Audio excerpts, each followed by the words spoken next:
Konnichiwa, meaningless Sakura. You're watching Pokecast. Today's 10-minute review is going to be on Casper for the PlayStation 1.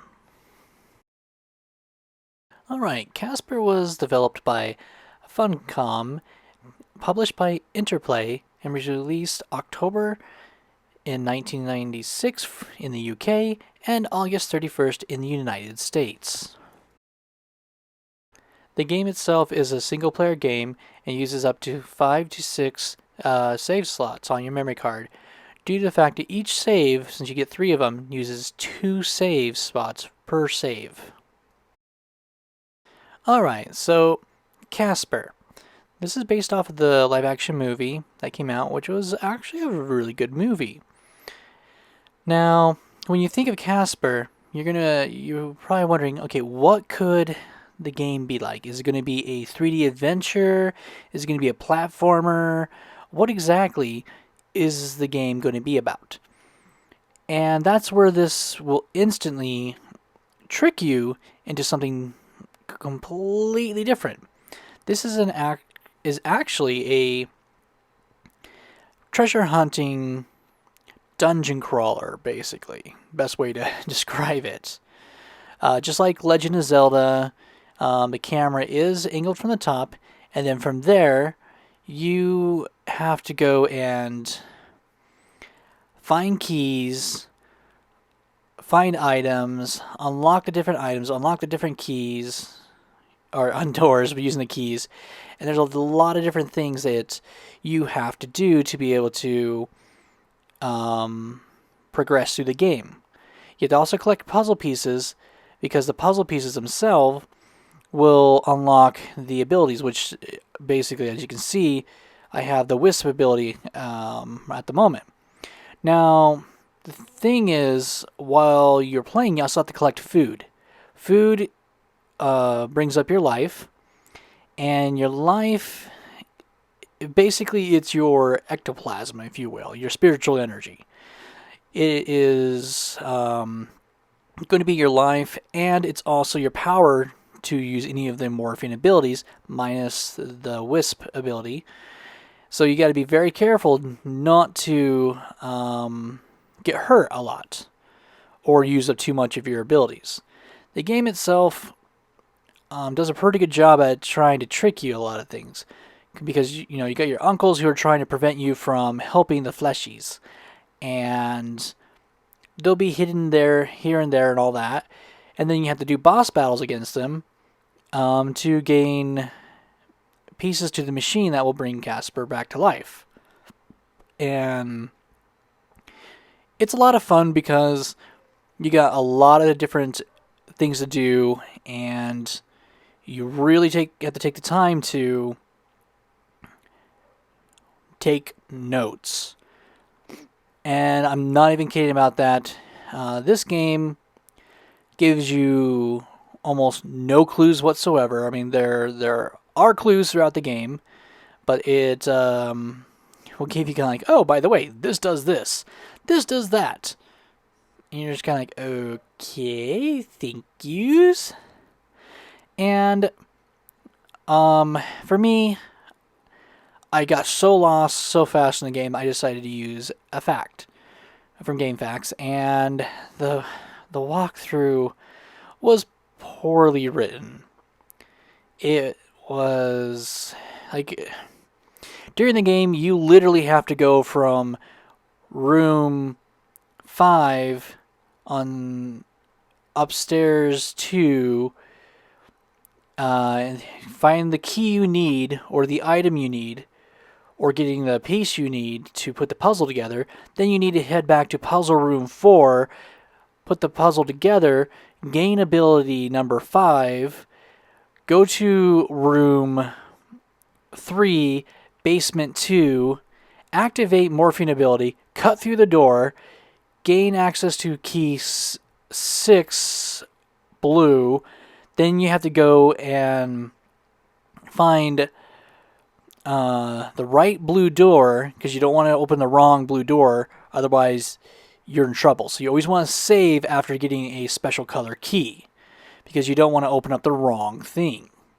Then after you open that and get the right door, you get the item that was in there, head to room 6 in the attic, use whatever that item you got on the chest, the door, whatever it is you need to do, unlocking that, then you go and hit the switch to activate the other door to unlock that door, and that's how the game plays.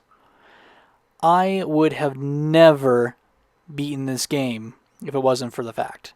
And the sad part was the guide I was using literally would say, okay, like this right here, this is considered in the guide painting room 2, okay?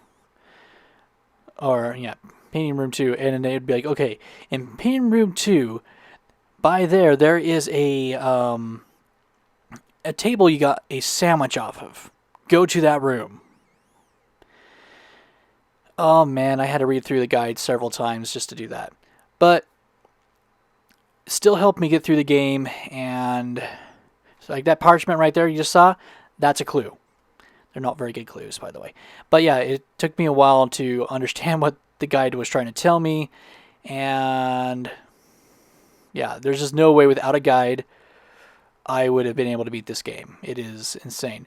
And there actually was a time, because of the guide being very unspecific about certain items, that I had to activate the in-game cheat, which allowed me to fly over the walls. Only because there were several items that I was never told to go get by the official guide. I used it sparingly. There was a couple areas where I was just like, I'm not going through all this. So I would skip over the maze after I, would go through the maze. But that was the only times I really did it. And at the end of the game, I was like, screw this. I'm using this cheat. I want this game over with. But all in all, if I had gotten this when I was younger, I would have been like, this is not the Casper game I was expecting. And I would have to literally, even the game says so in one of the clues, draw maps. There's just no other way. Without a guide, you would have to draw a map. You would have to label the doors by color, label each room, what each room has inside of it, and then from there, form your own guide by trial and error. It is very hard. When you ever see in this video me stopping, I'm literally looking at the guide trying to figure out what I'm supposed to do, because I'd get lost pretty easily because of how poorly written the guide was. However, this is honestly what you'd be doing. You'd be going through all your notes and you'd be like, okay, I need to go over here, get this, because that's what I need to do, and then head back down to here and do this. In all honesty, it was a huge surprise that they decided to go with this style of game. It really does feel like you're doing a point-and-click adventure at times. Well, that's basically what you're doing, but it does remind me, like I said, a lot of The Legend of Zelda. I mean, I just remember with A Link to the Past where you'd have to go over to this village with this item that you got from over here, use this item to unlock what you need to get the key to go inside the temple. Then you'd be able to go into the dungeon, go through the dungeon, get the item you needed to complete the dungeon, and then finally get to the boss, which then you'd have to use the item to defeat the boss. Then you walk out and you're like, okay, where do I go next? And that's how this game made me feel once again playing it. It was a really fun experience, and even though I went ahead and used the guide to do it, I was enjoying every minute of it because I'm not good at these style of games. So for me, I really enjoyed experiencing this and enjoying how the game was.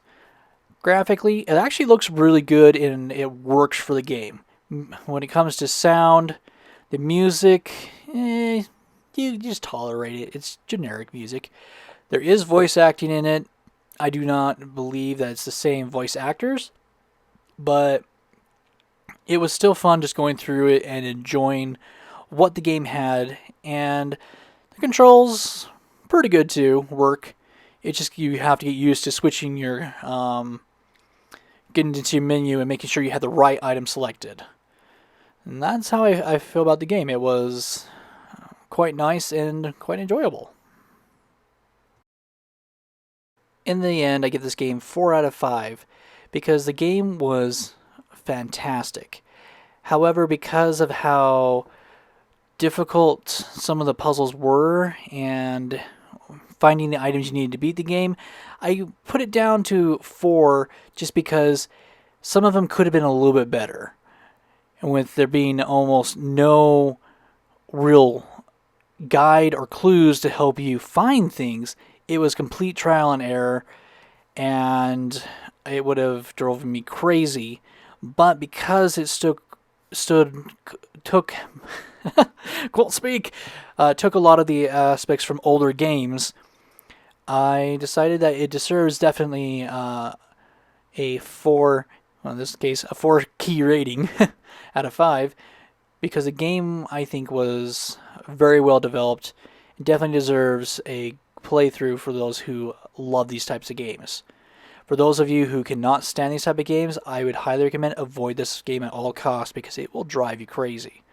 And yes, I did put time into the game before I decided just to go through a guide, and that was about, I think I put 2 hours into the game before I went to a guide.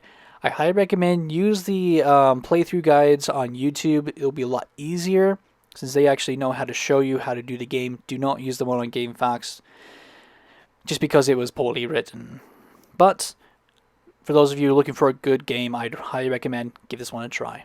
Hope you guys have enjoyed watching. This is T-Sakura saying ciao and sayonara.